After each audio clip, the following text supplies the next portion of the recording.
Ang unang tanong. Saan namatay si Jose Rizal? Bagong Bayan. Bagong Bayan is correct. 50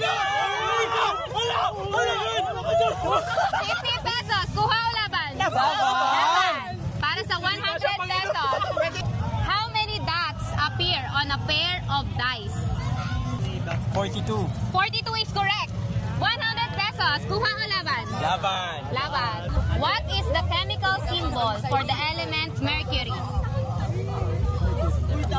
Mercury. HG. HG is correct. 200 pesos. Kuha o laban? Laban. Para sa 250 pesos.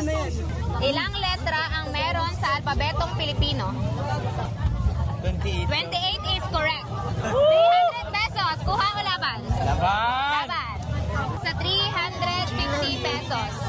What is the tallest building in the world? Burj Khalifa. Burj Khalifa is correct. 300 pesos. Kuha o laban? Laban. 50 pala. Okay, para sa 400 pesos. Ano ang English ng sandok? Ladle. Ladle or ladle is correct. 500 pesos. Kuha o laban? Laban. Troy Bolton and Gabriela Montez are the two main characters in what 2006 Disney movie?